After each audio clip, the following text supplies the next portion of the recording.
Apa ciri-ciri mereka yang darahnya sudah mulai rusak, pembuluh darahnya sudah mulai tersumbat? Ya kaki gampang kesemutan, gampang baal, kebas-kebas. Kalau di kepala yo sering migrain, leher kenceng, tubuh lemah. Kalau terjadi sumbatan di jantung akan nyeri dada, sesak dan seterusnya. Itu menunjukkan bahwa sudah terjadinya kerusakan darah dan pembuluh darah. Pertanyaannya lagi, apa yang menyebabkan kerusakan darah dan pembuluh darah sehingga terjadinya kerusakan di sel-sel kita? Penyebabnya karena faktor radikal bebas. Tolong ini diperhatikan, ini penting sekali ilmunya. Radikal bebas. Radikal bebas itu satu molekul yang kehilangan pasangan elektronnya, sangat reaktif. Kalau nempel di sel, sel kita rusak. Entah itu sel darah merah, entah itu sel darah putih, di mana sel darah putih kita tahu sebagai antibodi tubuh kita, entah itu di pembuluh darah. Kalau terjadinya kerusakan di pembuluh darah, ya akan terjadi peradangan. Ini bahaya sekali. Kalau terjadinya peradangan atau inflamasi terjadi di pembuluh darah kita. Ini yang menyebabkan pembuluh darah kita menjadi rusak. Yang pada akhirnya kolesterol, zat-zat sisa itu mengendap di tempat terjadinya peradangan tadi. Sehingga terjadi yang namanya plak atau sumbatan pembuluh darah. Nah, radikal bebas itu terbentuk akibat proses oksidasi. Tolong perhatikan lagi. Oksidasi ini apa? Oksidasi itu contohnya kalau di luar sana besi berkarat. Berarti tubuh kita bisa karatan ya. Proses oksidasi terjadi secara alami Bapak Ibu sekalian. Di saat kita bernafas, beraktivitas, saya berbicara, bahkan kita tidur terjadi proses oksidasi. Ya, karena manusia tidak bisa menghindari proses oksidasi, Allah sudah menciptakan obatnya ada dalam tubuh kita. Diproduksi tanpa Bapak Ibu sadari sejak kita kecil, ya, di saat kita lahir di dunia sampai nanti kita mati. Ada obat dari segala macam obat, rajanya obat sebagai benteng pertahanan pertama yang dapat menetralisir terjadinya oksidasi. Kalau tidak ada obat ini, 5 menit tubuh kita rusak, Pak. Namanya antioksidan, betul. Kalau hari ini kita masih berkecimpung di vitamin, di antibodi, sudah ketinggalan zaman, Pak. Hari ini dokter-dokter di Eropa, di Amerika, penemu-penemu suplemen, itu bagaimana caranya menemukan satu antioksidan yang kembali lagi tujuannya untuk menetralisir terjadinya oksidasi agar tidak terbentuk yang namanya radikal bebas. Ini penting sekali. Antioksidan diproduksi dalam tubuh kita. Ada 2, glutathione dan superoksid dismutase. Glutathione itu rajanya antioksidan. Ya. Dan SOD, panglimanya. Ada raja yang memimpin negara, ada panglimanya. Atau perdana menteri lah. Jadi yang menjaga tubuh kita itu sesungguhnya bukan antibodi. Antibodi itu benteng pertahanan kedua, Pak. Benteng pertahanan pertama namanya antioksidan, glutathione dan superoksid dismutase. Namun setelah usia Bapak 40 tahun, produksi antioksidan, glutathione dan SOD menurun. Makanya itulah yang disebut tua. Menurunnya produksi antioksidan. Sehingga pada saat usia 40 tahun dan terus bertambah, terjadinya oksidasi yang tidak diimbangi dengan produksi antioksidan, sehingga terbentuk yang namanya radikal bebas. Dan radikal bebas inilah yang mulai merusak pelan-pelan sel-sel tubuh kita.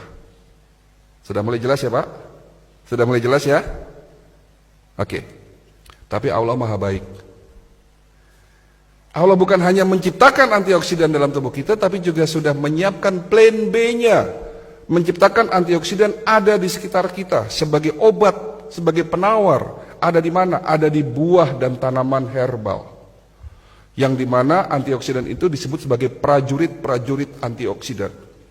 Jenisnya ada ratusan. Contoh, resveratrol, antioksidan yang dapat mencegah dan mengobati penyakit darah dan jantung, stroke. Ada di buah yang berwarna merah keungu-unguan. Buah apa itu? Anggur, blueberry, strawberry, buah delima. Terong bukan buah, Pak. Ya. Tapi ada juga buah yang banyak mengandung antioksidan resveratrol. Selain itu juga banyak mengandung antioksidan lainnya.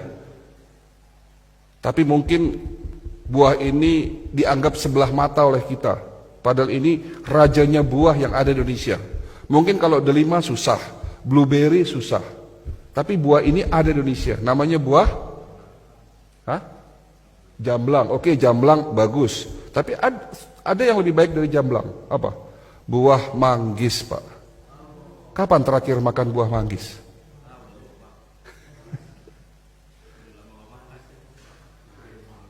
Antioksidan namanya lycopene. Dapat mencegah penyakit prostat. Bapak-bapak yang sudah mulai susah kencing nih. Kencingnya tidak tuntas, netes lama. Kemungkinan sakitnya prostat. Dapat dicegah, diobati oleh lycopene. Ada di mana? Buah tomat dan semangka. Tomat dan semangka, makan tomat dan semangka tiap hari. Antioksidan namanya bromelin, dapat mencegah penyakit kanker, tumor payudara. Ada di mana? Buah nanas. Bilang sama ibunya di rumah kalau pengen tidak kena penyakit kanker payudara, makan nanas tiap hari. Dan nanas juga dapat mencegah penyakit osteoporosis karena mengandung kalsium yang sangat tinggi. Untuk mencegah penyakit Alzheimer atau pikun, makan buah alpukat. Untuk mencegah penyakit batu empedu, makan buah apel, dan semua buah mengandung prajurit-prajurit antioksidan. Siapa di antara Bapak Ibu yang setiap hari makan minimal 3 jenis buah-buahan? Siapa di antara Bapak Ibu yang dalam waktu 1 minggu tidak makan goreng-gorengan? Siapa di antara Bapak Ibu yang di rumahnya tidak punya mie instan?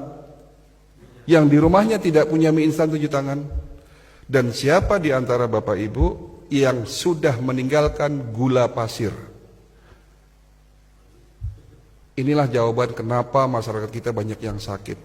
Sementara Allah sudah memberikan berkah luar biasa kepada bangsa kita. Betul?